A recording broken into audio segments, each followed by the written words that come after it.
My name's Rich Harrington for Understanding Adobe Photoshop, and today we're going to take a look at lens profiles. Now, when you're shooting with a digital SLR camera, chances are you switch lenses, and each lens needs to have a profile to compensate for some of its unique characteristics. Some lenses produce a lot of barrel distortion, others not so much. Other lenses you'll see will have fringe or chromatic aberration. All of these things can be stored with the lens profile and then applied to an image via the lens correction command. Let's see how it works. I've opened an image up here into Photoshop, and there's just a little bit of distortion happening with this photo. Let's go ahead and choose Filter. We'll convert this to a Smart Filter, and then apply Lens Correction.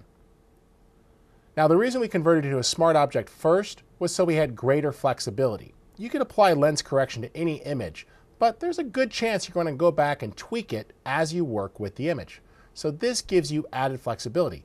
Just choose Filter, Convert for Smart Filters, and the layer will be turned into a smart object. Now, let's take a look at this image here. I'm going to do some auto correction to start off with, and we'll leave auto scale checked. I want to go ahead and choose the camera that was used. In this case, it was Nikon, so it recognized that. And right now, not all the camera profiles are loaded. Down the road, as Photoshop CS5 has been out for a while, more camera profiles will be released. This will give you much greater flexibility to actually store profiles or download ones created by the community. Adobe also offers a lens profile tool that you can use, which consists of a shooting target and a bit of software to help you calibrate the lenses properly. Now, I'm going to go ahead and select the lens that I used for this, and the closest lens that I had was an 18-70, and it was a 4.0. So I'm going to choose this one, which is pretty close, and you'll notice that a little bit of distortion at the edges was compensated for.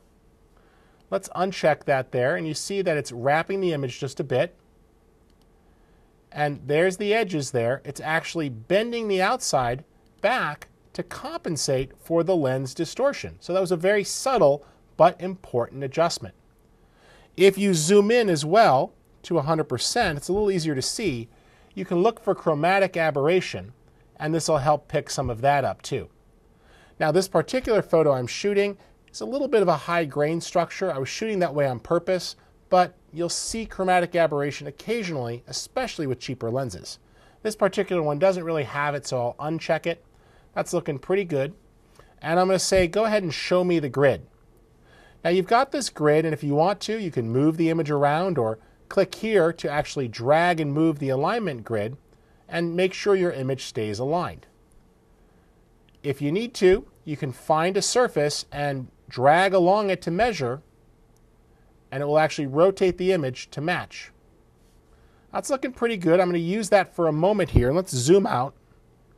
And let's look and see if we have any distortion.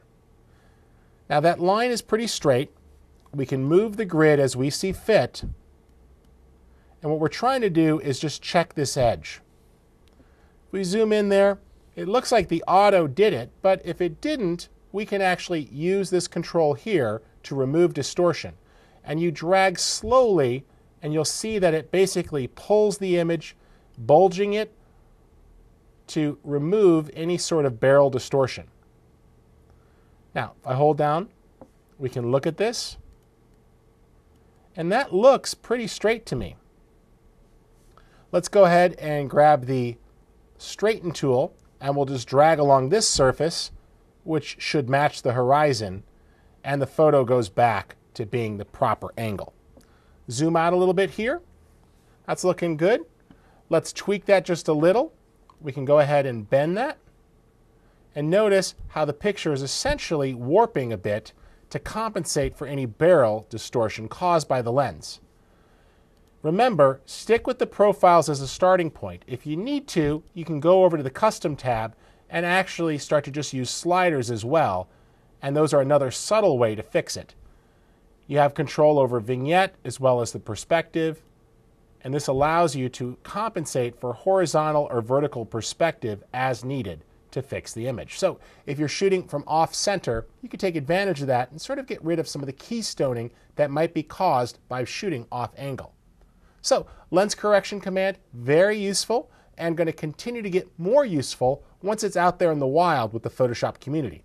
You'll start to see more and more lens profiles being updated, and you could download those to your computer. Remember, you've got the auto correction options, and if you just click here, you can actually go ahead and browse online to find more profiles. So, for understanding Adobe Photoshop, my name's Rich Harrington. Be sure to check out this command to really tweak your images and get the results you need to take advantage of some of those small problems that come from our lenses.